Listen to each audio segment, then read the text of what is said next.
예. 자, 이제 이런 상황에서 윤석열 이제 구치소에 있지만은 면회 온 사람들을 보니까 가족은 또 없더라고요. 예.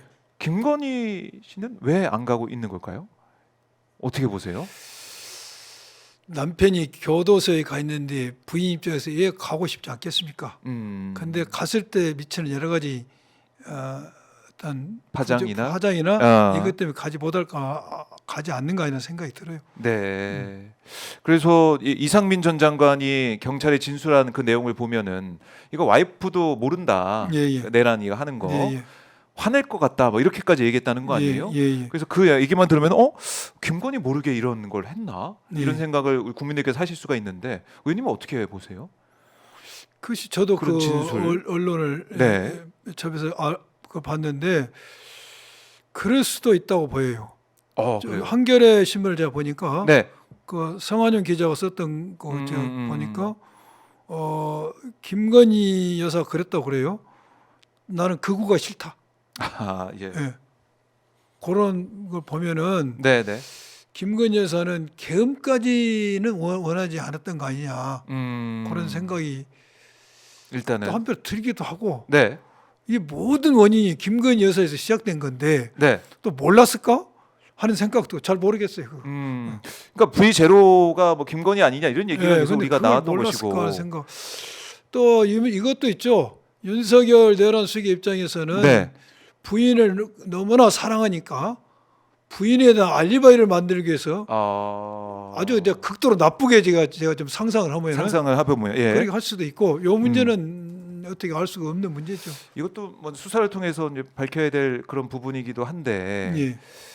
모르겠습니다. 그러니까 이 두 가지 경우가 있는 거잖아요. 정말 예. 몰랐을 가능성, 아니면 알면서도 정말 지키기 알리바이, 위해서 예, 예. 알리바이 만들기 위해서 예. 했을 가능성. 이건 좀 봐야겠지만 어쨌든 이상민 전 장관의 어떤 진술이나 이런 게 좀 알려지는 걸 보면 예. 김건희 얘기도 그렇고 또 이 계엄 선포하는 데 대해서 국민은 또 다 반대했다. 이런 얘기를 또 박성재, 이상민 예. 두 전직 장관이 또 하고 있고. 그래서 예. 이 내란 특검법이 시행이 돼야 되는 겁니다. 지금 내란 특검법을 2번이나 거부권을 행사했지 않습니까? 최상무 대행이. 네. 지금 자꾸 꼴문을 옮겨요. 처음에는 유연적 요소를 들었지 않습니까? 맞습니다. 특검 추천 방식, 비토권 가지고 네. 이거 다 우리 해소시켰지 않습니까? 이제 지금은 이제 보충성, 예외성을 들고 있습니다. 수사해서 기소했는데 뭐 필요하냐는데 방금 말씀한 것처럼 김건희 여사가 알았는지 문제, 네. 국무위원들이 진짜로 반대했는지 문제, 그리고 또 내란이 전체 언제부터 어떻게 시작했는지 전체적인 그런 계획, 네.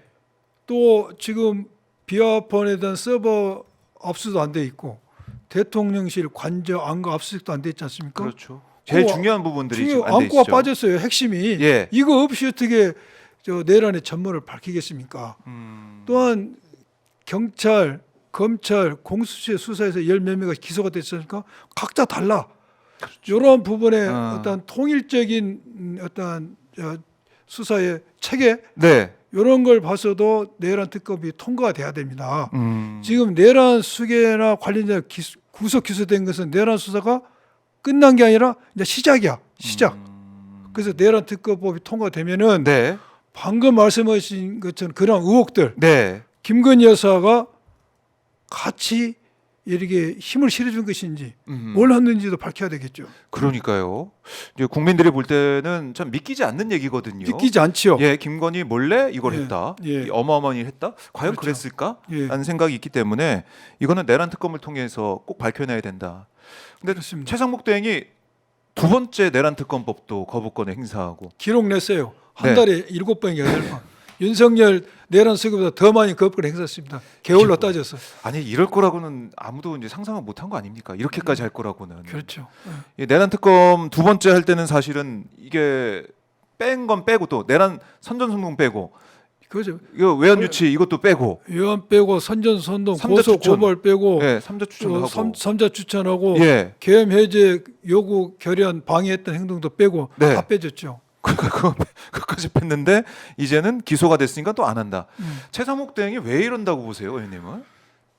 이것은 원래부터 내란 특검을 이렇게 반대 의견을 가졌던 것이죠. 그러니까 자꾸 이런 저런 이유를 들면서 들면서. 골문을 옮기고 있는데 네. 처음부터 할 의사가 없었다. 아. 그 이유는 첫째는 예. 윤석열 내란 속의 아바타라는 것이지. 음. 그 어떻게 보면 윤석열 내란 수계가 인선을 잘한 것이죠. 경제부총리를 잘 뽑은 거야. 예. 아무튼 자기만의 충성한 사람. 네. 또 하나는 내란 특검법이 시행이 되면은 최상목 씨도 수사를 받아야죠. 비상 입법기관 관련 쪽지 받아서 어떻게 했는 것인지 네. 자기에 관한 자기 칼끝이 자기를 겨누고 있는 것이지. 그래서 이 두 가지 이유 때문에 여러 가지 명분을 대고 있지만 실제로는 두 가지 이유 때문에 거부하지 않았냐. 저는 그런 생각이 듭니다. 결국 당사자다. 당사자다. 네, 내란 수사를 받아야 되는 당사자고 뭐 피의자 신분이 될 수가 있기 때문에 예. 내란 특검을 계속 거부하고. 그러니까 최상목 대행이 그 자리에 있는 것 자체가 진짜 국민들이 볼 때는 견딜 수가 없어요. 불안하고 지금. 예. 넌센스죠. 넌센스죠, 진짜. 넌센스죠. 내란 사태의 어떤 핵심이라고 볼 수 있을 수도 있을 거예요. 왜냐하면은 그렇죠. 그 문건을 받았는데 그 문건이 어마어마한 문건 아닙니까? 예, 예. 국회 예산 끊고 예. 비상 입법기구 그거 빨리 만들어 예산해라. 핵심이에요, 핵심. 핵심이에요, 그렇죠? 핵심. 예. 그러니까 비상 입법기구가 뭡니까? 전두환 대 국보위 아니에요. 국보이죠. 예. 마음대로 법 만들고 예. 결국에는 독재 정권을 계속 이어가겠다. 윤석열 그렇죠. 정권 이어가겠다. 이걸 생각한 거 아닙니까? 그렇죠. 예. 그쪽 문건을 받았던 사람이 최상목인데 그 사람이 그 사람이 거부권을 행사하고 있어요. 대통령 권한 대행이. 그러니까 이 지금 국민들이 불안해 할 수밖에 없는 게 지금 구조적으로 네. 어떻게 보면 내란에 다 공범이 될 수 공범의 의심을 받는 사람들이 국가의 주요 요직을 다 장악하고 있는 겁니다 지금. 그러니까요. 그러니까 국민들이 이래서 안 된다. 불안할 수밖에 없는 것이죠. 최상목 이렇게 자리 지키면 안 된다 이런 말씀을 하시는 거고 예, 예. 또 마은혁 재판관 문제도 예. 끝까지 안 해주고 있지 않습니까? 그렇죠. 마은혁 재판관 문제도 예, 저희들이 권한쟁의 심판을 청구했는데 국회에서 이제 했죠. 어제 선고를 하려다가 갑자기 이제 10일로 변론 연기를 했지 않습니까? 네. 근데 여기에 대해서도 국민들이 많이 걱정을 하고 있는데 그 요지는 그런 것 같아요. 권한쟁의 심판 청구를 해서 국회의장이 네 마음대로 했냐? 국회 의결을 거쳐야 되지라고 그걸 주장했던 것 같아요. 네. 어느 방송에 보니 그 이야기를 하더라고요. 예, 예. 그런데 국회의장은 국회를 대표합니다. 그러면은 대표로서 의결을 거쳐가지고 얼마나 할 수 있는 문제이고 또 헌법이나 국회법 헌재법에도 국회 의결을 요한다는 규정이 없습니다. 그래서 이것은 문제는 안 되는데 네. 너무나 국힘에서 또 헌재를 흔드니까 헌재 입장에서는 절차적 흠결을 예. 조금 더 어떤 트집을 잡히지 않으려는 그런 생각으로 변론 제기를 했던 것 같아요. 아. 근데 문제는 예.